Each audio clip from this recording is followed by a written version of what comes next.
படுகொலை செய்யப்பட்டு காவல் கொட்டடியிலே காக்கி சட்டை போர்வையிலே இருக்கக்கூடிய சாதிவரி கயவர்களால் சமூக விரோதிகளை அடையாளம் கண்டு சமூக விரோத சக்திகளை அப்புறப்படுத்துவதற்காக காவல்துறை துணை வராத நிலையிலே சமூக விரோத சக்திகளை ஒடுக்க வேண்டும் என்ற பொறுப்பை தானே எடுத்துக்கொண்டு சமூக விரோதிகளுக்கு சட்டம் தண்டனை வழங்க மறுத்த பொழுது சட்டத்தின் ஆட்சியை நிலைநிறுத்த வேண்டிய பொறுப்பாளர்களே, காவல்துறையை சார்ந்தவர்களே, சட்ட விரோதிகளுக்கு துணை போவதை கண்டு நெஞ்சம் பொறுக்காமல் வெகுண்டெழுந்து தானே நீதியை நிலைநிறுத்தும் ஒரு காவலனாக தன்னை முன்னிறுத்திக் கொண்டு களமாடிய தம்பி ஆகாஷ் டெலிஷன் அவர்கள் சட்டவிரோதிகளோடு கரம் கோர்த்து கொண்டு கட்ட பஞ்சாயத்து கையூட்டு சட்டத்திற்கு புறம்பான வகையிலே பொருளீட்டிக் கொண்டிருந்த காவல்துறை கயவர்கள் சட்ட விரோதிகளுக்கு துணையாக நின்று ஆகாஷ் டெலிஷன் அவர்களை படுகொலை செய்திருக்கிறார்கள். இதுதான் உண்மை. அப்படி படுகொலை செய்யப்பட்டு 68 நாட்களாக உயிரற்ற உடலாக கூட இந்த நாட்டிலே ஜனநாயகம் செத்து போயிருக்கிறது. ஜனநாயகத்தின் போர்வையிலே காவல் சர்வாதிகாரம் என்பது இங்கே கோலோச்சி கொண்டிருக்கிறது. அந்த ஜனநாயகத்தின் போர்வையிலே, சட்டத்தின் போர்வையிலே சட்ட விரோத கும்பல் ஒன்று ஒவ்வொரு காவல் நிலையத்திலும் நல்ல காவலர்களுக்கு மத்தியிலே அதிகாரத்தை துஷ்பிரயோகம் செய்து சட்டவிரோதமாக பிழைப்பு நடத்தி கொண்டிருக்கிற அந்த காவல் அதிகாரிகளுக்கு எதிராக தர்மத்தையும் நியாயத்தையும் சத்தியத்தையும் ஜனநாயகத்தையும் நிலைநிறுத்துவதற்காக இன்றைக்கு இங்கே போராடி கொண்டிருக்கிற மக்களோடு சேர்ந்து உயிரற்ற உடலாக தம்பி ஆகாஷ் டெலிஷன் அவர்கள் இன்றைக்கு மதுரையிலே இருக்கக்கூடிய மருத்துவமனையின் பிணவரையில் ஒரு போராளியாக உறங்கிக் கொண்டிருக்கிறான் என்பதுதான் உண்மை. அப்படி இருக்கக்கூடிய ஆகாஷ் டெலிஷன் படுகொலைக்கான நீதிக்கான இந்த போராட்டத்திலே பங்கேற்றிருக்கக்கூடிய மருத மக்கள் கட்சியினுடைய பொறுப்பாளர் சகோதரர் கனகராஜ் அவர்களே, சமூக சமத்துவ கூட்டமைப்பினுடைய பொறுப்பாளர் சகோதரர் பழனி அவர்களே, ஐந்தனை மக்கள் கட்சியினுடைய பொறுப்பாளர் சகோதரர் சந்திரசேகரன் அவர்களே, மக்கள் கலை இலக்கிய கழகத்தினுடைய பொறுப்பாளர் நான் பெரிதும் மதிக்கக்கூடிய தோழர் ராமலிங்கம் அவர்களே, அதேபோல் பகுஜன் சமாஜ் கட்சியினுடைய தென்மாநில பொறுப்பாளர் வழக்கறிஞர் தம்பி மனோகரன் அவர்களே, தீண்டாமை ஒழிப்பு முன்னணியுடைய பொறுப்பாளர் தோழர் வீரையா அவர்களே, வீரநாடு மீடியாவினுடைய பொறுப்பாளர் தங்கை ராசாத்தி அவர்களே, தியாகி இமானுவேல் பேரவையினுடைய பொறுப்பாளர் சகோதரர் ஜெகதீசன் அவர்களே, பகுஜன் திராவிட கட்சியினுடைய பொறுப்பாளர் தம்பி என் அன்பிற்குரிய தம்பி கொற்கை பழனிசாமி அவர்களே, மதுரை ராமர் பாண்டியன் இயக்கத்தினுடைய ஆதரவாளர்கள் ஆதவன், தமிழ் முருகன், மல்லர் பேராயம் அமைப்பினுடைய பொறுப்பாளர்களே, எனக்கு முன்பாக இங்கே பேசி சென்றிருக்கக்கூடிய விடுதலை சிறுத்தைகள் கட்சியினுடைய முன்னணி தலைவர் நான் பெரிதும் மதிக்கக்கூடிய அண்ணன் இன்குலாப் வழக்கறிஞர் இன்குலாப் மதுரை மாமன்றத்தினுடைய மேனாள் உறுப்பினர்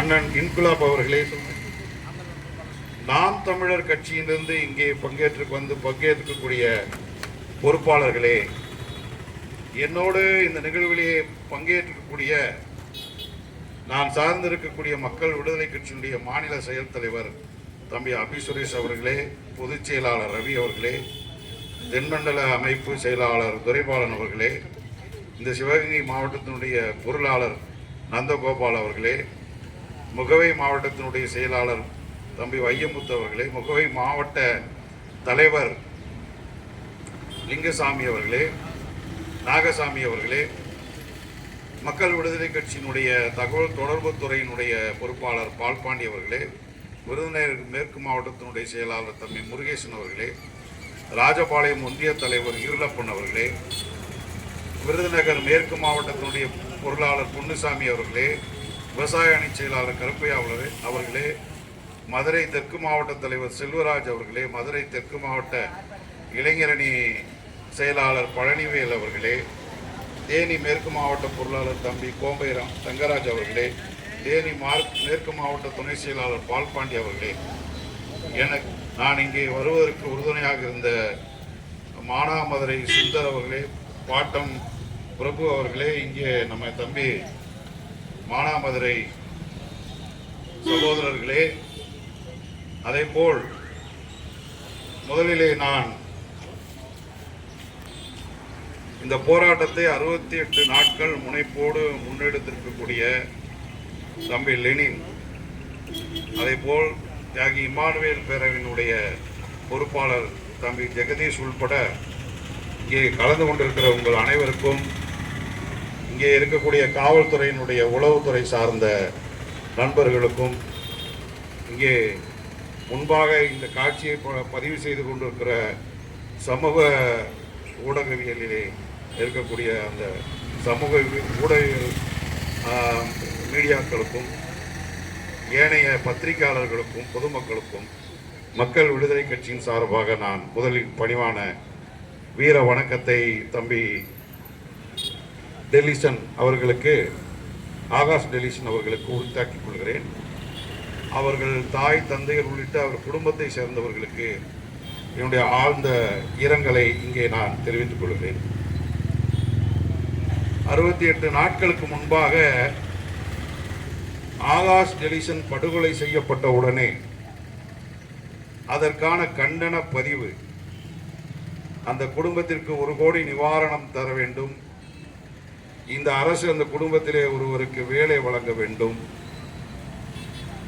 அந்த காவல் கயவர்களை வன்கொடுமை தடுப்பு சட்டத்திலே கைது செய்து சிறையில் அடைக்க வேண்டும், அவர்கள் மீது கொலை வழக்கும் வன்கொடுமை தடுப்பு சட்டத்திலே வழக்கும் பதிவு செய்ய வேண்டும், அவர்கள் மீது தீவிர நடவடிக்கை எடுக்க வேண்டும் என்று முதல் பதிவை வெளியிட்டது மக்கள் விடுதலை கட்சி தான்.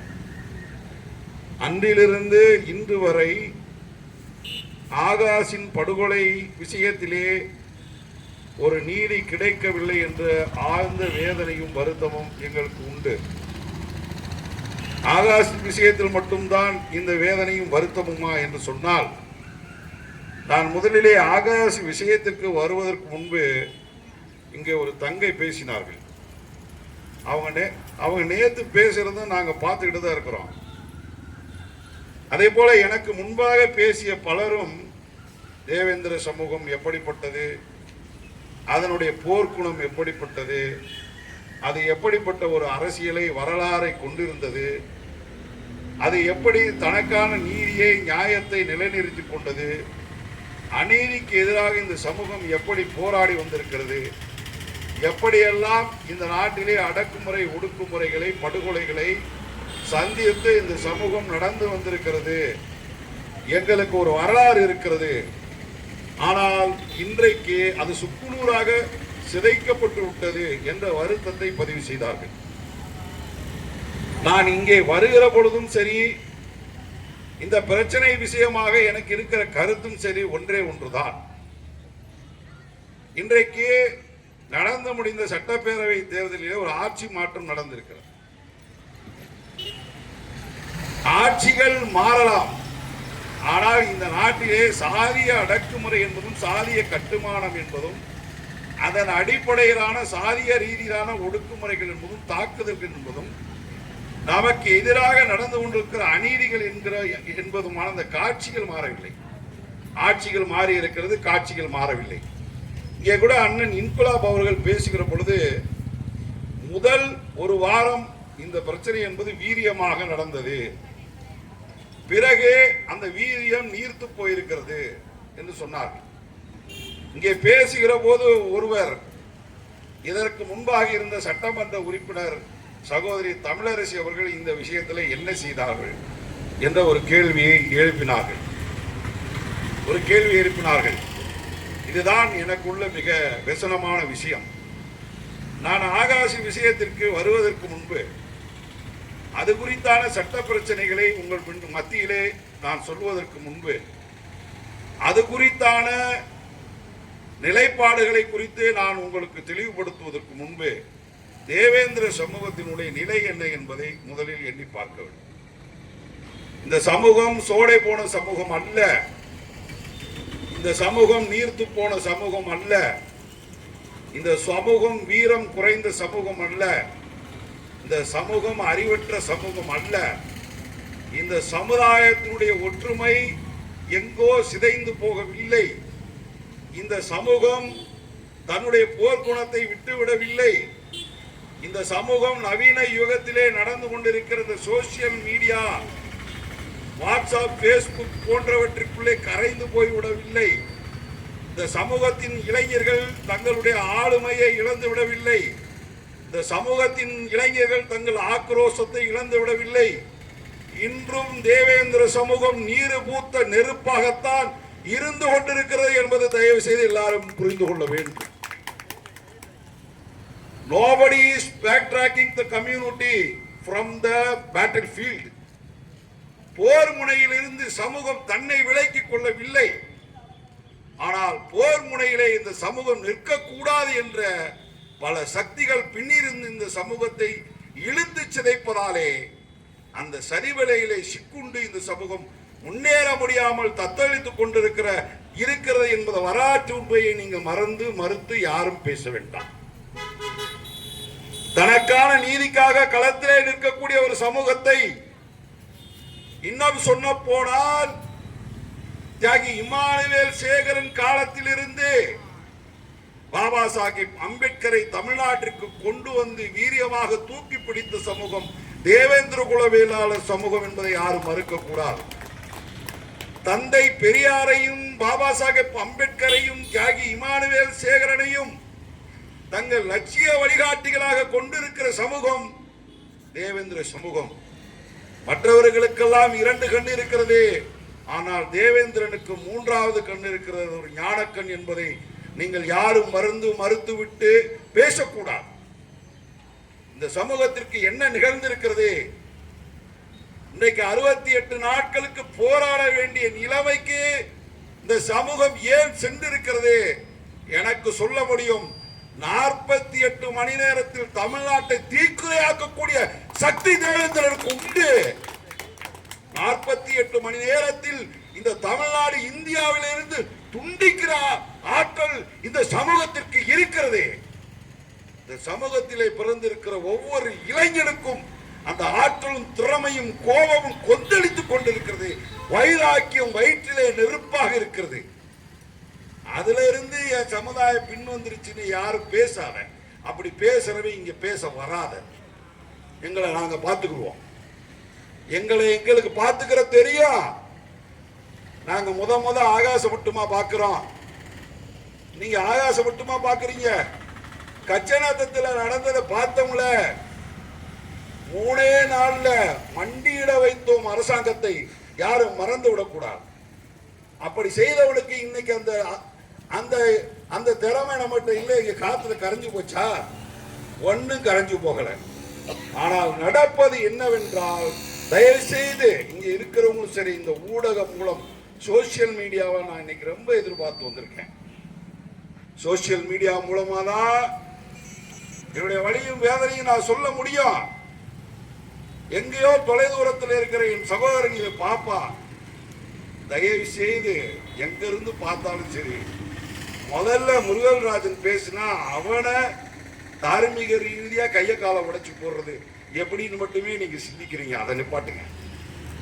உடனே அடுத்த பதிவு வருது, இவெல்லாம் ஒரு தலைவரா, இவெல்லாம் ஒரு ஆளா, நீ எல்லாம் ஒரு ஆளா, நீ யாருடா, உனக்கு என்னடா இருக்குன்னு எழுதுறவன் நம்ம தேவேந்திரனத்தான் இருக்கிறான்.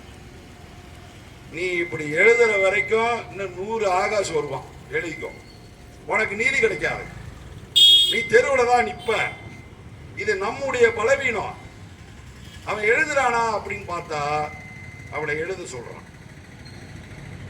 யார் எழுத சொல்றது? சனாதன பார்ப்பனிய சக்திகள் பேஸ்புக்லையும் ட்விட்டர்லையும் போலி கணக்குகளை உற்பத்தி செய்து அதன் மூலம் போலி தத்துவார்த்தவாதிகளை அமர வைத்து சமூகத்திற்கு உணர்வூட்டக்கூடிய தலைவர்களை எடுத்த மாத்திரத்திலே ரெக்க ரெண்டை உடைச்சு போட்டு அந்த சமூக தலைவர்களினுடைய அங்கீகாரத்தை இந்த சமூகம் பெற்றுவிடக் கூடாது.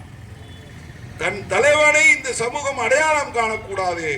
தன் தலைவன் இந்த சமுதாயத்தை திரட்டிவிடக் கூடாது. தலைவனும் தொண்டனும் தலைவனும் மக்களும் அந்த தலைமையும் இந்த இனமத்துக்குமான அந்த தொப்புள் கொடியிலே ரத்த ஓட்டம் நிகழ்ந்து விட்டால் புரட்சி என்கிற கரு குதித்து விடும் என்று சொல்லி தொப்புள் கொடி அறுக்கிற வேலையை பார்த்துக்கிட்டே இருக்காங்க. யாருக்காவது புரியுதா? அத முதல்ல கருவறுக்கணும். என்னுடைய முதல் பாயிண்ட். இரண்டாவது பாயிண்ட், இந்த சமுதாயத்தினுடைய தலைவனை வெளியே இருந்து தீர்மானிக்க பார்க்கிறான். நான் சொல்றது புரியுதா? இந்த சமுதாயத்திற்கு தலைவர்கள் இல்லைங்கிறீங்களா? தலைவர்கள் வரலைங்கிறீங்களா? தலைவர்களுக்கு பஞ்சங்கிறீங்களா? பிறக்கிறவன் எல்லாம் தலைவனா பிறக்கிற ஒரே சமூகம் தேவேந்திர குல சமூகம் தான். தலைவனாத்த பிறக்கிற ஒவ்வொருவனுக்கும் தலைமை ஏற்கிற பண்பு இருக்கு, பழமை ஏற்கிற தகுதி இருக்கு, தலைமை ஏற்கிற யோக்கியதை இருக்கு. பிறக்கிறார்கள். அப்படிப்பட்ட சமூகத்திலே தலைவர்கள் பிறப்பது தவறில்லை, தலைவர்களாகவே பிறப்பது தவறில்லை. ஆனால் தலைவர்களுக்குள்ளே இருக்கக்கூடிய அந்த ஈகோவை, யார் பெரியவன் சிறியவன் என்கிற மனப்பான்மையை விசிறிவிட்டு ஊதி பெரிதாக்கி இந்த சமூகத்தின் ஒற்றுமையை சீர்குலைக்கக்கூடிய சக்திகள் வெளியே இருக்கு. இந்த சமூகத்தின் தலைமையை வெளியே இருந்து கட்ட பார்க்கிறான். என்ன கட்டுறான்? பணத்தாசை, பதவி ஆசை, பொன்னாசை, பொருளாசை எல்லாவற்றையும் மூட்டி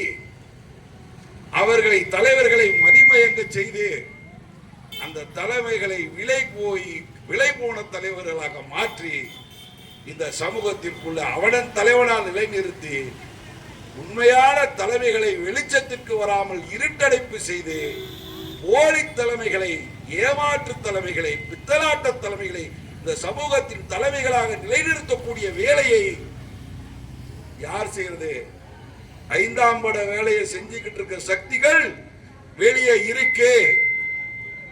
அதனால்தான் இவ்வளவு பெரிய பின்னடைவை நாம் சந்தித்திருக்கிறோம் என்பதை என் அன்பார்ந்த சமுதாய மக்களை தயவு செய்து நீங்கள் எண்ணி பார்க்க வேண்டும். இங்க கூட பேசும்போது அண்ணன் பேசினார்,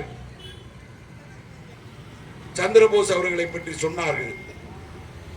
விருதுநகரிலே ஒரு மாபெரும் எழுச்சி மாநாடு, தமிழகமே கிடுகிடுத்துச்சு. ஆனால் சந்திரபோஸ் கடைசி காலத்திலே சந்திரபோஸும் இமானுவேல் பேரவையும் ஏன் மக்கள் மத்தியிலே மேலும் வளர்ச்சி அடையாமல் சென்றது என்பது மக்களுடைய தவறு அல்ல, தலைமையினுடைய தவறு அல்ல.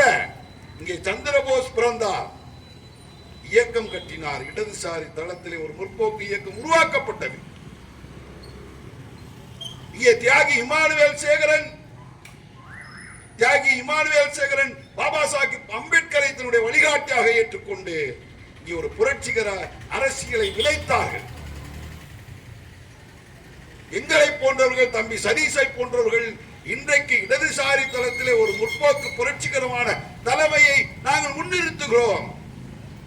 ஆனால் எந்த வடிவத்திலும் நாங்கள் உருவாக்குகிற இயக்கங்கள் வலுப்படக்கூடாது, வளம் பெறக்கூடாது, ஆட்சிக்கு வரக்கூடாது, அதிகாரத்திற்கு வரக்கூடாது என்கிற சதி வேலை என்பது நடந்து கொண்டே இருக்கிறது. இப்ப கூட பாருங்க, தோழர் நம்ம ராமலிங்கம் இருக்காரு. அது எப்படி தோழர் நடக்குதுன்னு அவர் என்ன கேட்டாருன்னு நான் சொல்லுவேன். நாளைக்கு காலையில ஒரு மதுரையில ஒரு இதே விஷயத்துக்கு ஒரு ஆர்ப்பாட்டம் நடக்குது. நான் மதுரையில தானே இருக்கேன். என்னை அவர்கள் அழைக்க மாட்டார்கள். என்னை அழைக்க மாட்டார்கள். அழைக்காமல் விடுவதற்கு என்ன காரணம் தெரியுமா? முருகராஜனை இருட்டடைப்பு செய்ய வேண்டும். ஏன் நீ இருட்டடைப்பு செய்ய? ஆனா கூடுறவன் பூரா இடதுசாரிக்காரன். கூடுறவன் வேற மாவோ பேசுறான், புரட்சியை பேசுறான், மார்க்ச பேசுறான், லெனினை பேசுறான், பெரியாரை பேசுவான், அம்பேத்கரை பேசுவான். ஆனா யாரை தலைவராக முன்னிறுத்த வேண்டுமோ அந்த தகுதியும் திறமையும் இருக்கக்கூடியவனை, அந்த சமூகத்தின் தலைவர்களை முன்னிறுத்துவதை விட்டு அவனை தூக்கி புறந்தள்ளிடுவான். என்ன? இடதுசாரி தளத்துக்குள்ளும் கூட புகுந்து பார்ப்பனிய சக்திகள் உண்மையான தேவேந்திர தலைமைகளை அடையாளத்தை கருவறுக்கிற வேலையை செய்து கொண்டிருக்கிறார்கள் என்பதை நான் குற்றச்சாட்டாகவே வைக்கிறேன். மறுக்கிறியா? வா வா, தர்க்கம் பண்ணுவோம், வாதம் பண்ணுவோம். நீ யார்? உனக்கு என்னடா வந்துச்சு? உனக்கு என்னடா வந்துச்சு? காக்காவை காக்காவின்னு சொல்றதுக்கும் குருவியை குருவின்னு சொல்றதுக்கும் ஒரு ஆள் தேவையா? காக்கான்னு கத்தும் போது அது காக்கான்னு நமக்கு தெரியும். கீச்சு கீச்சுன்னு கத்தும் போது குருவி கத்துதுறான்னு நம்ம சொல்ல முடியும். அதுக்கு ஒருத்தன் வந்து காக்கா கத்துது, குருவி கத்துதுன்னு ஒருத்தன் சொல்றான்னா நான் என்ன செவிடனாடா? இந்த சமூகத்துக்கு தலைவனா? நீ போடுற நோட்டீஸ்ல இருக்கவன் தான் தலைவனா? நீ நோட்டீஸ் போடாட்டி தலைவன் இல்லையா? இடதுசாரிகளுக்குள்ளே உள்புகுந்திருக்கிற பார்ப்பன சனாதன சக்திகளை அடையாளம் கண்டு கருவறுக்க வேண்டிய வேலையும் தேவேந்திர சமுதாயத்திற்கு இருக்கிறது என்பதை நான் வலுவாக ஆணித்தரமாக சொல்ல கடமைப்பட்டிருக்கேன். யாரும் உள்ள வராத, எந்த சக்தி உள்ள வராத, எங்களுடைய தலைமை யார் என்பதை நாங்க முடிவு பண்றோம்னா எவனுமே வராதா.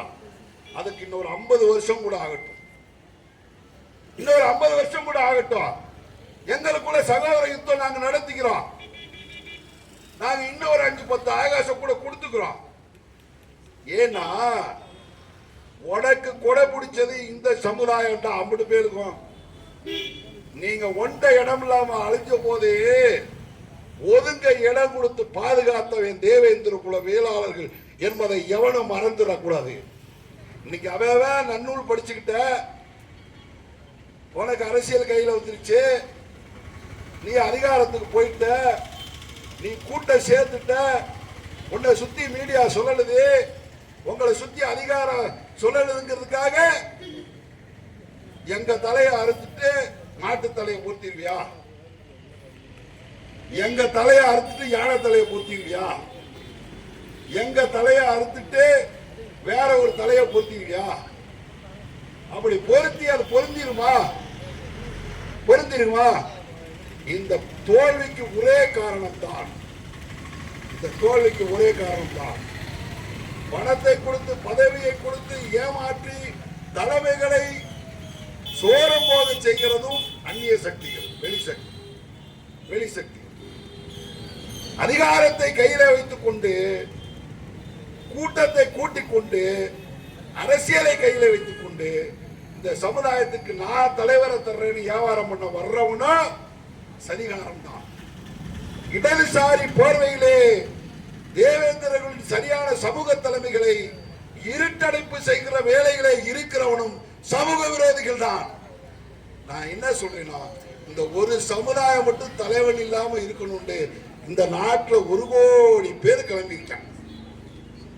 என்னது, இந்த ஒரு சமூகத்துக்கு மட்டும் தலைமை இருக்கக்கூடாதுன்னு, இந்த சமூகத்துக்கு அறிவு இருக்கக்கூடாதுன்னு நம்மளும் இப்ப பேசுறாங்க. சமுதாயம் போச்சு, முன்னாடி மாதிரி இல்ல, இப்ப ஒன்னும் சேர மாட்டேங்கிறாங்க, நம்ம சமுதாயம் கெட்டு போச்சு, இப்படியே பேசிட்டு இருக்கான், இப்படியே பேசிட்டு இருக்கான். இது உருப்படுமா? இது உருப்படுமா? எங்கேயுமே போல. முதல்ல தேவேந்திர சமுதாயத்தின் தலைவர்களாக இருக்கிற ஒரு இடத்துல உட்கார்ந்து பேசுப்பா. நீ பேசு, நீ பேசு. நீ ஒரு கூட்டமைப்பு உருவாக்கு. நான் சொல்லிட்டே இருக்கேன், நான் 25 வருஷமா சொல்லிட்டு இருக்கிறேன். தமிழகத்தில் மாநாடு போட்டு எல்லா தலைவனையும் கூப்பிட்டவன் நானு. இடத்துல கூப்பிட்டு எல்லா தலைவர்களும் கூப்பிட்டு மாநாடு போட்ட நாடு. 8-10 மாபெரும் தலைவர்கள் கீழே விழுந்து செத்த போது தூக்கி சுமந்தவங்க நாங்க. இமானுவேல் புதைக்கப்பட்ட இடம் சுடுகாடா கிடந்த போது அதை கண்டெடுத்து துட்டு தொடச்சு அது மேல ஒரு கட்டடத்தை கட்டி இந்த இடத்துக்கு லட்சக்கணக்கான பேர் வருவாங்கன்னு சத்தியம் பண்ணி அணிவகுப்பு நடத்தி இன்றைக்கு அதுக்கு மணிமண்டபம் வாங்கி கொடுத்திருக்கிறவங்க நாங்க. சுந்தரலிங்கத்தை பேசணும் சட்டமன்றத்தில், மணிமண்டபம் வாங்கி கொடுத்திருக்கிறோம். நாங்கள் என்ன செய்யவில்லை? தேவநேய பாவாணரின் நூட்களை நாட்டுடைமை ஆக்கும் சொன்னோம். தேவ ஆசீர்வாதத்தினுடைய நூட்களை நாட்டுடைமை ஆக்கும் சொன்னோம். எங்களுக்கு கிடைத்த வாய்ப்பை பயன்படுத்திக் கொண்டு எங்களால் என்ன செய்ய முடியுமோ எல்லாவற்றையும் இந்த இனத்திற்காகத்தான் மாஞ்சி மாஞ்சி பாடுபட்டு சிந்திச்சு சிந்திச்சு செஞ்சோம். ஆனா இன்னைக்கு என்ன தோல்வினா, சப்ஜெக்டுக்கு வர்றேன். அங்க அது என்ன ஊரு? சாத்தான்குளத்துல 2 பேரை போலீஸ் அடிச்சு கொண்டான். அப்பாவையும் பிள்ளையும் தெரியுமில. அவர்களுக்கு என்ன நடந்துச்சு? ஐநா சபையில பேசினா, நீங்க நல்லா கவனிச்சுக்கணும். ஐநா சபையில பேசினா ஃபெலிக்ஸுக்கும் ஜெயராஜுக்கும் நீதி வேணும்னு ஐநா சபையில பேசினா, உங்களெல்லாம் தோழர், உங்கள் மீது எனக்கு தனிப்பட்ட உங்களை பற்றி நான் பேசாத நாளே கிடையாது. உன்னை அடிச்சவனை அடிக்கணும்னு நான் சபதை ஏற்றிருக்கேன். நீ விட்டுட்டா நான் விட மாட்டேன். வாய்ப்பு கிடைக்கும் போது அவன் மண்டை உடைச்சுவேன். இல்லை நீ விட்டுட்டா நான் விட மாட்டேன்.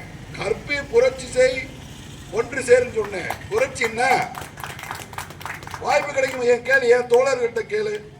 கொற்கை பழனியை அடித்தவனை ஒரு நாள் அடிக்க வேண்டும் என்பது மக்கள் விடுதலை கட்சியுடைய தீர்மானம். நீ நினைச்சு பார்த்திருப்பியா? உனக்காக நான் சிந்திக்கிறேன்னு. என் ரத்தம் ஒரு துளி எங்க விழுந்தாலும் அதற்கு வட்டியும் முகலும் கணக்கு போடுகிற முதல் இயக்கம் மக்கள் விடுதலை கட்சி தான். ஞாபகம் வச்சுக்கிறீங்க. ஜெயராஜுக்கும் ஃபெலிக்ஸுக்கும் ஐநா சபை பேசியது. ஓடினா இருக்கிற வக்கீலுங்க, இங்க இருக்க ஜாதி சங்கம், இவனுக்கெல்லாம் இங்க இருக்கிற பெரிய பெரிய அறிவாளி, இங்க இருக்கிற பெரிய அரசியல்வாதி எல்லாம் ஓடினா ஐநா சபைக்கு ஓடினாங்க. ஏன்டா இப்ப ஓட மாட்டீங்க? இங்க இருக்க ஊடகம், ஆங்கில ஊடகம், இந்தியா டுடே, NDTV, எப்பா NDTV பேசிச்சுப்பா இரவும் பகலும். ஜெயராஜ பத்தி, அவனை பத்தி, இவனை பத்தி இரவும் பகலும் பேசிச்சு NDTV. இந்தியாவுடைய ஆங்கில ஊடகங்கள், அனைத்து மொழியிலே வரக்கூடிய ஊடகங்கள், தமிழ்நாட்டில் தந்தி டிவி, சன் டிவி, புதிய தலைமுறை எல்லாம் பேசிச்சு. பேசி அந்த வழக்கை CBIக்கு கொண்டு வந்து இன்றைக்கு அந்த காவல் மரணத்தை நிகழ்த்திய கஸ்டோடியல் டெத்தை உருவாக்கின அந்த காவல் அதிகாரிகள் தூக்கு தண்டனை எங்கேயாவது பார்த்துருக்கீங்களா? எவ்வளவு பெரிய வழக்கில ஆயுள் தண்டனை, எவ்வளவு கொடூரமான வழக்கில ஆயுள் தண்டனை. ஆனா ஜெயராஜ் ஃபெலிக்ஸ் வழக்கில் தூக்கு தண்டனை வழங்கப்பட்டது அப்படின்னு சொன்னா நீதித்துறையும் அப்படியே கைகோர்த்துச்சு. அந்த குற்றவாளிகளை தூக்கில போடுறதுக்கு அவன் துடியா துடிச்சு தண்டனை கொடுத்துட்டான். அடுத்து ஒரு கேஸ் இருக்கு பக்கத்துல, அது கூட எங்கேயோ 200 கிலோமீட்டருக்கு அங்கிட்டு. ஆனா ரொம்ப தூரம் வந்தா அந்த நியாயம் கிடைக்காது. தூரம் தான் கணக்குன்னு எடுத்துக்கிட்டா அதை சொல்ல முடியாது. இங்க என்ன இருக்கு? மடப்புறம் அஜித்துக்கு முன்னாள் முதல்வர் ஸ்டாலின், அதிமுக பொதுச் செயலாளர் எடப்பாடி, நாம் தமிழர் கட்சி தலைவர் சீமான், எங்க அண்ணன் ஜான் பாண்டியன், எங்க அண்ணன் கிருஷ்ணசாமி, இந்த முருகராஜன் உட்பட அண்ணன் திருமாவளவன், நாகை திருவள்ளுவன், எவனும் போகாதவன் பாவம் செஞ்சவன். அவன் அந்த சினிமா நடிகர் விஜய் வந்தார். இன்னைக்கு முதலமைச்சரா இருக்கிறார் பாருங்க.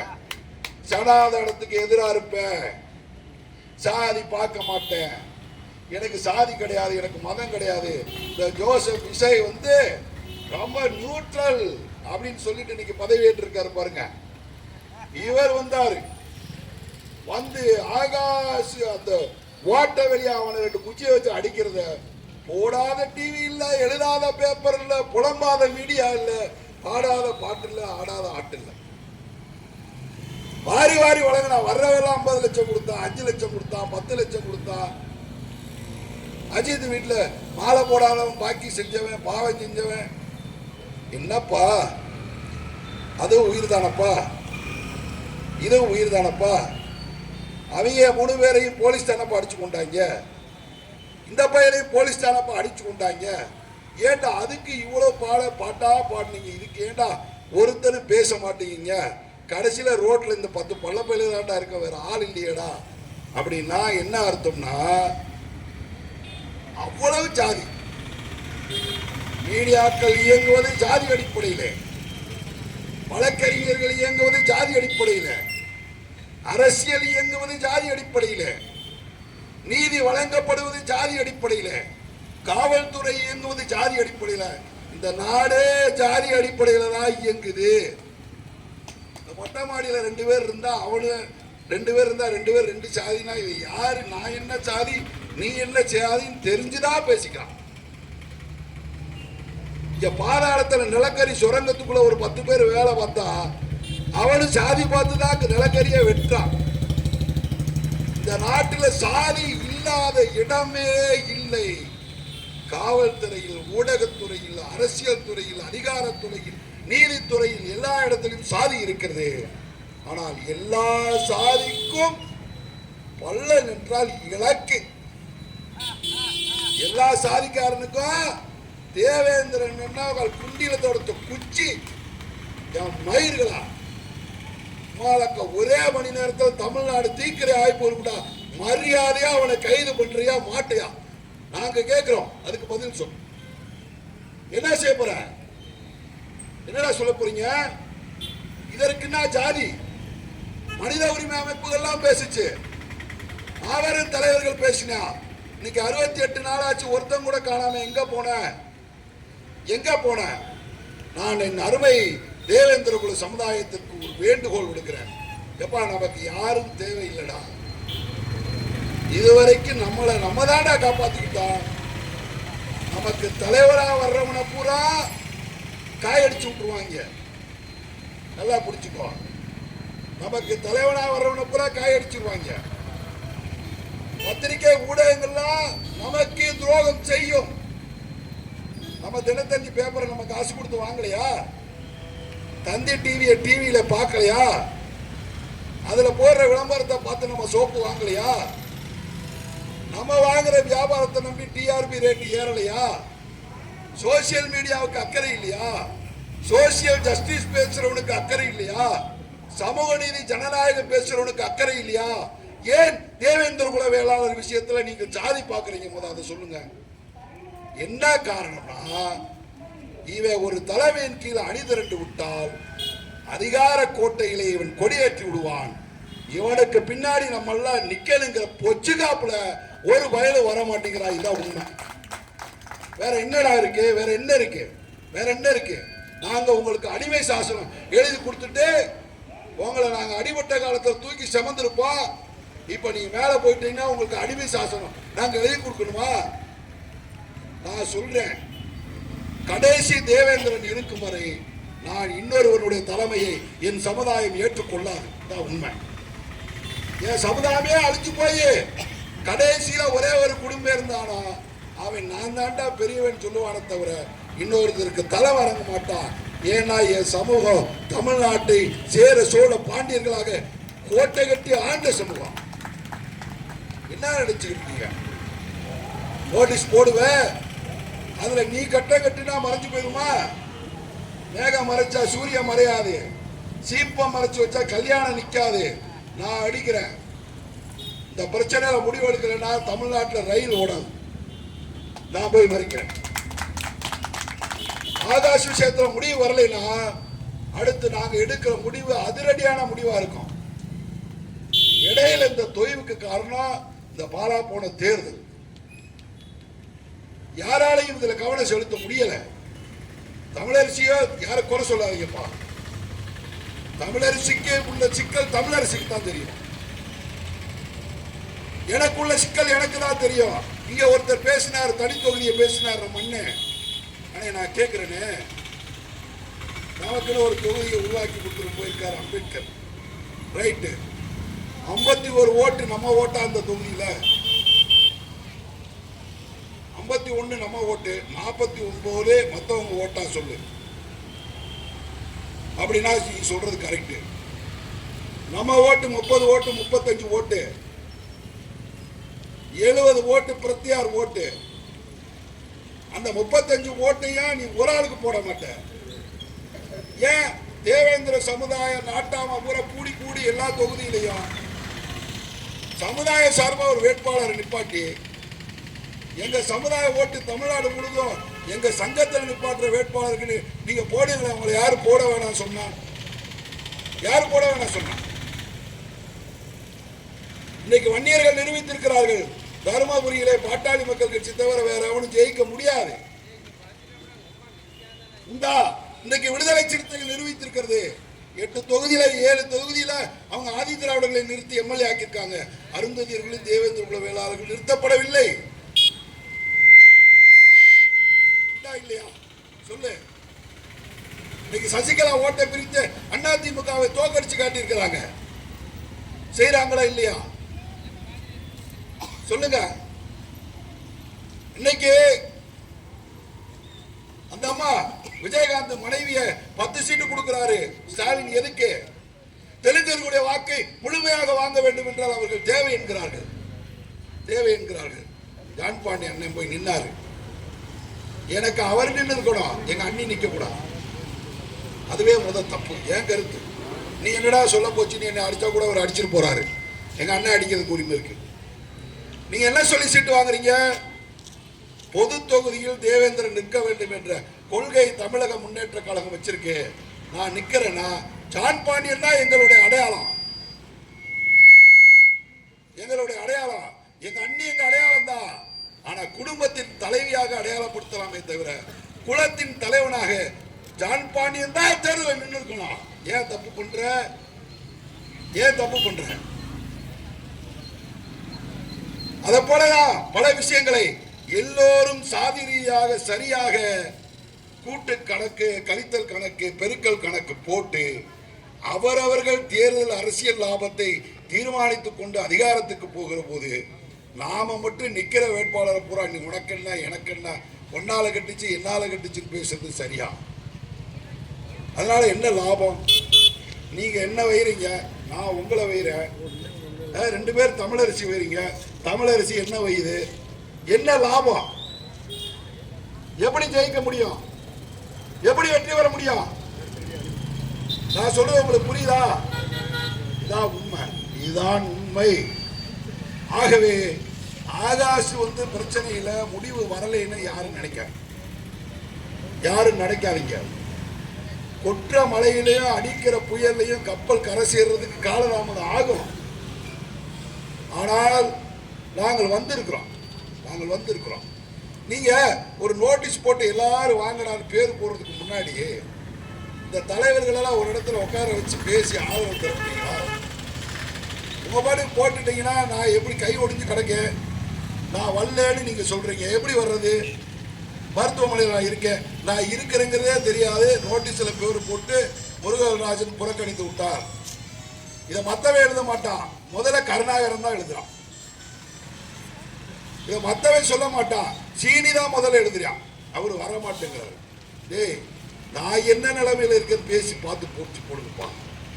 யாரையும் விட்டு கொடுத்துட்டு இல்ல, வந்து சேருதல உள்ள தடங்களும் தாமதமும் தான் காரணமே தவிர எத்தனை ஆயிரம் படுகொலைகளை பார்த்து தூக்கி சுமந்து நீங்க இன்னைக்கு நடந்த 7 பேர் துப்பாக்கி சூட பத்தி எல்லாரும் பேசுறீங்க. முதல்ல 1991, 96 ஜெயலலிதா காலத்திலே கொற்கை பழனி தெரிஞ்சுக்கணும். அப்ப உங்களுக்கு வயசு என்ன எனக்கு தெரியாது. 1991 பரமசிவம்னு ஒரு டிஎஸ்பி, அவன் பேரை சொல்றேன், பொன்னியாபுரத்தில் இருக்க ரயில்வே கேட்டை மூடிட்டு பரமக்குடியில் இருக்க லைட்டை பூரா கரண்ட் அணைச்சிட்டு கூட்டத்தில் துப்பாக்கி கொண்டு சுட்டா 3 பேர் செத்தாங்க. எல்லாரும் பரமக்குடி துப்பாக்கி சூடுன்னு பேசுறீங்க. பரமக்குடி துப்பாக்கி சூடு 1, பரமக்குடி துப்பாக்கி சூடு 2. 1வது இன்சிடென்ட்லாம் உங்களுக்கு யாருக்கும் தெரியாது. 3 பேர் செத்து போயிட்டான். பனையடி எந்தல்கிற ஊர்ல இருந்து வேலுச்சாமின்னு ஒரு பையனுக்கு கழுத்துல குண்டு பாஞ்சு நின்னுக்குச்சு. எம்ஜிஆருக்கு போல அவன் உயிருக்கு போராடினான். அவனை குற்றுயிரும் கொலையுருமாக மருத்துவமனைக்கு கொண்டுட்டு வந்தாங்க. அப்ப நான் சட்டக்கல்லூரியின் முதல் ஆண்டு மாணவன். அந்த குண்டை எடுத்தா பொழைச்சுக்குவான். ஹாஸ்பிட்டல் அட்மிட் பண்றது இரவு 8 மணிக்கு. உடனடியா சர்ஜரி பண்ணணும் கூப்பிட்டா அன்றைக்கு டியூட்டி டாக்டர் இருந்தவன் ஆதிக்க சாதிக்காரன். இப்ப ஆபரேஷன் பண்ண முடியாது இந்த பேஷண்ட் இருக்கிற கண்டிஷனுக்கு. 1 வாரம் கழிச்சுதான் ஆபரேஷன் பண்ணணும்னு எழுதுனா. ஏஆர் ரிப்போர்ட்ல எழுதுனா. நாங்கள் டாக்டர் அன்பழகன் சென்னையில் இருக்காரு, அவரை தெரிஞ்சவர்களுக்கு தெரியும். டாக்டர் அன்பழகன், டாக்டர் சேவியர் செல்வ சுரேஷ், இந்த முருகவராஜன் போன்ற 5 பேர் சேர்ந்து சட்டத்தை மீறி நாங்க ஹாஸ்பிட்டலுக்குள்ள போக கூடாது. அவங்க 2 பேரும் சீனியர் டாக்டர்ஸ். நான் சொன்னேன், அண்ணே இந்த பையனுக்கு ஆபரேஷன் நம்ம பண்ணுவோம். டியூட்டி டாக்டரை தாண்டி வேற டாக்டர்கள் ஆபரேஷன் பண்ணா அவனுக்கு கூட 2 பேர் நின்னாடு நம்மளை சிறையில பிடிச்சு போட்டாலும் பரவாயில்லை, இந்த உயிரை காப்பது நம்ம பொறுப்புன்னு சொல்லி இரவு 9 மணிக்கு ஆரம்பிச்ச ஆபரேஷனை இரவு 3 மணி வரைக்கும் நாங்களே அறுவை சிகிச்சை செய்து அந்த கண்டத்தில் இருக்க குண்டை வெளியே எடுத்து போட்டு ஒரு விலை உயர்ந்த ஊசி போடணும்னு சொல்ற மருந்து. அன்னைக்கு விலை 600 ரூபாய் ஒரு வயல், இன்னைக்கு 6000 ரூபாய் கணக்கு. 6 நாளைக்கு அந்த மருந்து வேண்டும் என்று சொன்னார்கள். மருத்துவமனையில் இந்த மருந்து ஸ்டாக் இல்லை. நாங்கள் தெரு தெருவாக சென்று நம் உறவினர்கள் வீடுகளிலே போய் கையேந்தி பிச்சை எடுப்பதை போல் எடுத்து ஒவ்வொரு நாளும் ஒரு பாட்டில் மருந்தா வாங்கி கொடுத்து ஊசி போட்டு வேலுச்சாமியை உயிரோடு வீட்டுக்கு அனுப்பி வைத்தவர்கள் நாங்கள். உங்களுக்கு வரலாறு தெரியாது. இன்றைக்கு இருக்கக்கூடிய இளைஞர்கள் எல்லாம் சோசியல் மீடியாவை பார்த்து ஃபேக் ஐடியை பார்த்து சமுதாய போராளிகளை நீ கேவலப்படுத்தாத, உன் சமுதாய தலைமைகளை நீ புறக்கணிக்காதே. இன்றைக்கு எல்லாவற்றையும் தாண்டி சமூகம் கிளர்ந்தெழுந்து ஒற்றுமை அடைய வேண்டிய ஒரு தருணம் இந்த ஆகாஷுக்கான நீதி கேட்பதற்கான போராட்டம். சொல்லுங்க, கச்சனத்தம் போராட்டத்துல மதுரையை கலங்கடிச்சோமா இல்லையா? அன்றைக்கு திரைப்பட இயக்குனர் பாரதி ராஜா உள்பட அமீர் உள்பட இந்த நாட்டில் இருக்கிற பிரபலமெல்லாம் வந்தாங்களா? சீமானு வந்தாரா? பிரச்சனை முடிவுக்கு வந்ததா வரலையா? அந்த வழக்குல கொலை செஞ்சவன் போயிட்டான் ஜெயிலுக்கு, செத்து போன குடும்பம் வீட்டுக்கு போயிருச்சு. நீதிமன்றத்தில் 10 வருஷம் கேஸ் நடத்தி அந்த குற்றவாளிகள் 19 பேருக்கும் ஆயுள் தண்டனை வாங்கி கொடுத்தமா இல்லையா? நீங்க எத்தனை பேர் அதை பின்தொடர்ந்து வந்தீங்க? உங்களுக்கு யாருக்காவது இது தெரியுமா? இதுதான் இந்த சமுதாயத்தினோட பலவீனம். என்ன பலவீனம்? ஆகாசி செத்து போனா ஒரு 100 பேர் போராடுவீங்க, அந்த பிரச்சனை முடிஞ்சா வீட்டுக்கு போயிருவீங்க. அப்புறம் நாம ஒன்னா சேரணும்னா அப்புறம் ஒருத்தன் சாகணும், இல்லை எவனாவது கொல்லணும். அது வரைக்கும் வர மாட்டீங்க.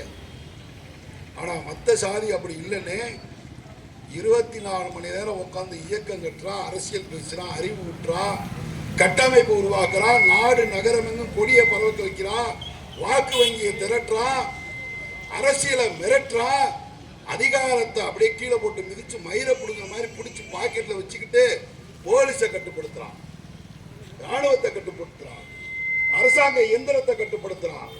அவனுக்கு பத்திரிகை வருது, ஊடகம் வருது, எல்லாம் உடனே வருது, உடனே நீதி கிடைக்குது. நீங்க இதெல்லாம் செஞ்சுக்காம எதுவுமே செய்யாம செத்தா மட்டும் கூடி உட்காந்துட்டு எங்களால ஜெயிக்க முடியல, யாரும் வரல, அந்த காலத்தை பாருங்க நாங்க அப்படி இருந்தோம்னு பேசிக்கிட்டு புலம்பிட்டு இருந்தா வெற்றி பெற முடியாது. இப்ப நான் சொல்றது புரியுதா? யார செத்து போனவே செத்து போயிட்டான், அது நமக்கு இழப்பு. அதுல நியாயம் வேணும். அது பாருங்க, இப்ப உன் வழக்கறிஞர் தம்பி பேசுறாரு பகுஜன் சமாஜ் கட்சியில, அவர் பேர் என்னன்னு தெரியல எனக்கு, மகேந்திரனா மனோகரன் பேசினாரு. மனோகரன் சொன்னதான் உண்மை. அவன் சாகும் போது மரண வாக்குமூலம் கொடுத்திருக்கான், டெத் ஸ்டேட்மெண்ட் கொடுத்திருக்கான், டெத் சென்டென்ஸ் கொடுத்திருக்கான். மரண வாக்குமூலத்தில் என்ன போலீஸ் கூட்டு போச்சு, என் கண்ணை கட்டுனாங்க. என்ன கண்ணை கட்டுறதுக்கு முன்னாடி என்னை கூட்டிட்டு போன போலீஸ் இல்லைன்னாரு. என் கண்ணை கட்டிட்டு என் காலை உடைச்சாங்க, என் கையை உடைச்சாங்க.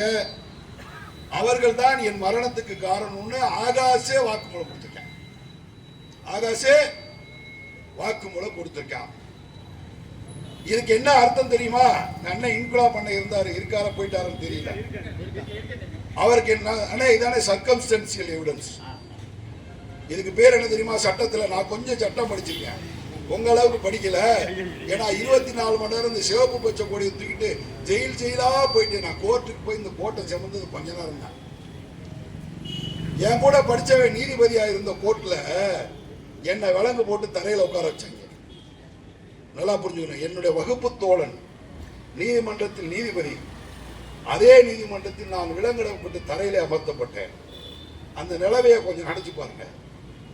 அவனுக்கு சமூகம் நல்லா இருக்கு, அவனுக்கு கவலை இல்லை, அவன் நீதிபதியா இருக்கான். ஏன் சமுதாயம் துன்பப்படுது, ஏன் சமுதாயம் அழிக்கப்படுது, ஏன் சமுதாயம் ஒடுக்கப்படுது? நான் படிச்ச படிப்பு, நான் வகிக்கிற உத்தியோகம், பதவி, பணத்தை விட என் வாழ்நாளை இந்த சமூகத்திற்கு செலவிட வேண்டும் என்கிற வெறி எங்களுக்குள் இருந்ததை நான் மண்டிட்டு தரையில உட்கார்ந்தேன். இது சாதாரண விஷயம் இல்லைங்க. சரி, எதற்காக சொல்ல வந்தேன்னா, அந்த சட்டத்தில் சர்க்கம்ஸ்டன்சியல் எவிடன்ஸ் ஒன்று இருக்கு. அது என்னன்னா, ஒருத்தன் செத்து போயிடறான், அவனை காணோம், அவனுடைய உடலை கொலை செஞ்சவங்க துண்டு துண்டா வெட்டி, கொலை செஞ்சவன் மீனவன், கொலை செய்யப்பட்டவனும் மீனவன்.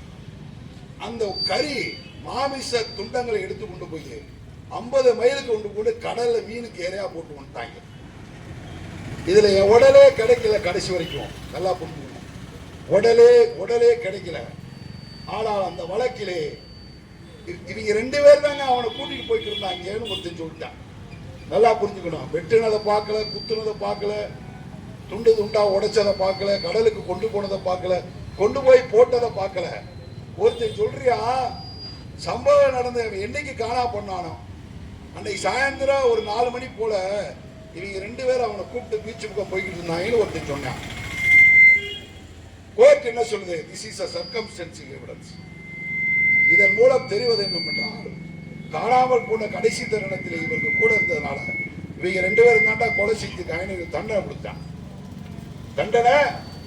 கொடுத்துட்டான். பிறகு விசாரிச்சா நாங்க தான் கூப்பிட்டு போனோம், வெட்டி கடலை போட்டோம் சொன்னேன். ஏன்னா அதுக்கே தண்டனை கொடுத்துட்டேன் அந்த நீதிமன்றம். இவங்க தான் என்னை கூட்டு போனாங்க, ஈர துணியை போட்டு கையை காலை கொடுத்தாங்கன்னு செத்தவனே சொல்லியிருக்கான். அதை நீதிபதியே, அந்த மேஜிஸ்ட்ரேட், பொம்பளை ஆளு, உமன் மேஜிஸ்ட்ரேட், இவங்க என்கிட்ட ஸ்டேட்மெண்ட் கொடுத்தாங்கன்னு அந்த அம்மா சாட்சி சொல்லிருச்சு. ஃபெலிக்ஸ் ஜெயராஜ் வழக்கிலையும் அந்த மேஜிஸ்ட்ரேட்டை சட்டத்துக்கு உட்படுத்தினாங்க, அந்த போஸ்ட்மார்டம் பண்ண டாக்டர் சட்டத்துக்கு உட்படுத்தினாங்க. அந்த காவலர்கள் ஒரு பொம்பளை அம்மா, ஒரு லேடி கான்ஸ்டபிள் துணிச்சலா சாட்சி கொடுத்து இவங்க தான் அடிச்சாங்க சொன்னச்சா இல்லையா? சொன்னாங்கல்ல. அப்படி என்று சொன்னால் இதுல நீ கைது பண்ணாம இருப்பதற்கு என்ன காரணம்னா, ஒரே காரணம் தான் தம்பி, காவல்துறை சாதி மயமா இருக்கு. யாருக்காவது மாற்றுக்கிறது இருந்தா கை தூக்கு. காவல்துறையில டிஜிபியா யாரா வரணும்னா ஜாதி பார்த்து தான் போடுறாங்க. நல்லா புரிஞ்சுக்கணும், காவல்துறையில எஸ்பி யாருன்னு ஜாதி பார்த்து தான் போடுறாங்க, கலெக்டர் யாருன்னு ஜாதி பார்த்து தான் போடுறான், டிஎஸ்பி யாருன்னு ஜாதி பார்த்து தான் போடுறான். காவல்துறையில சாதி இருக்கு. ஆகாஷ் என்ன தப்பு பண்ணியா? 2 பேரும் கஞ்சா விற்கிறாங்க, 2 பேரு இவன் விற்கிறாங்க சார், இவங்க தடுத்து நிறுத்துங்க சார், எங்க ஊரை கெடுக்கிறாங்கன்னு போய் சொல்றான். அவன் என்ன வச்சுக்கிறான், போலீஸ்காரன், டே உன்னை இவன் கம்ப்ளைண்ட் பண்றான் ஆகாஷ் அப்படின்னு சொல்றாங்க. அவன் இங்க போய் சொல்றவனால இவனை அடிக்க வர்றாங்க. அவனுக்கு கோவம் வருது. போலீஸ்ட போய் சொன்னா களவாணியை பிடிச்சி உள்ள போடாம அவன்கிட்ட துப்பு கொடுத்து நமக்கு எதிராக திருப்பி விடுறாங்க. விட்டா இவன் நம்மளை கொன்றுவியான்னு சொல்லி அவன் இருந்ததை போட்டு எடுத்து 2 வெட்டு வெட்டிட்டான். இது பிரைவேட் டிஃபென்ஸா இல்லையா? நீங்க அப்படி வாங்க, சட்டத்தை இப்படி வாங்க. It is a private defence. அவர் அட்வொகேட் அதுக்கு முன்னாடி பேசினார். எங்க ஒரு சகோதரர் இருக்காரான்னு தெரியல. சகோதரா, it is a private defence. தன் உயிருக்கு ஆபத்தை விளைவிக்கக்கூடிய ஒருவனை தடுத்து அடித்து தாக்கி தன்னை காத்துக் கொள்கிற உரிமை ஒவ்வொரு குடிமகனுக்கும் சட்டம் வழங்கியிருக்கு. அதைத்தான் ஆகாஷ் செஞ்சான். ஆகாஷ் திருப்பி அடிச்சுட்டான் போலீஸ்காரனுக்கு. நம்ம மாமூல் கொடுக்கிறவனை காட்டி கொடுக்குறியா? அவன் அடிக்க போன அவனை வெற்றியா? ஆகாஷ் உயிரோட இருந்தா நான் மாமல் கொடுத்ததை காட்டி கொடுத்தேன், குற்ற சம்பவத்தை காட்டி கொடுத்தேன், போலீஸ் எனக்கு எதாவது தூண்டி விட்டா நம்மளை பத்தி சொன்னாலும் சொல்லிடுவான். நம்ம பொழப்பு போயிருந்து ஆகாச கொண்டுட்டாங்க. நம்ம பொழப்பு போயிருந்து ஆகாச கொண்டுட்டாங்க. அதனால நாங்க என்ன சொல்றோம், இந்த எஃப்ஐஆர்ல பேர் சேர்க்கல, இந்த சார்ஜ் ஷீட்ல பேர் சேர்க்கல. குற்றவாளி 68 நாள் வெளியே உலாவுறான். 68 நாள் வெளியே குற்றவாளி இருந்தா சாட்சி சம்பிரதாயத்தை கலைக்க மாட்டானா? இப்ப நான் ஒருத்தர் அடிச்சுட்டேன், உதாரணத்துக்கு சதீஷனை அடிச்சுட்டேன். சதீஷ் வேகமா போய் அவன்லாம் என் அண்ணனே கிடையாது, என்னை அடிச்சவனை விட மாட்டேன் அப்படின்னு கம்ப்ளைண்ட் கொடுத்துட்டாரு. என்னை பிடிச்சு கொண்டு கோர்ட்ல நிப்பாட்டுறாங்க. நான் பெயில் கேட்கிறேன். போலீஸ் என்ன சொல்லுவான்? இவர் பெரிய பிக்ஷாட்டு, இவர் பெரிய அரசியல்வாதி, இவர் முன்னாள் எம்எல்ஏ, ஒரு கட்சி தலைவர், இவரை வெளியிட்டா சாட்சியும் சம்பிரதாயத்தையும் கலைச்சிருவாரு, பெயில் கொடுக்காதுன்னு சொல்லுவானா சொல்ல மாட்டானா? இப்ப நாங்கெல்லாம் சாட்சி சம்பிரதாயத்தை கலைச்சிருவோம். 68 நாள் வெளியே இருக்கிறான கொலைகாரன் போலீஸ், அவன் இதுவரைக்கும் சாட்சிகளை கலைச்சிருக்க மாட்டானா? எதையும் கலைச்சிருக்க மாட்டானா?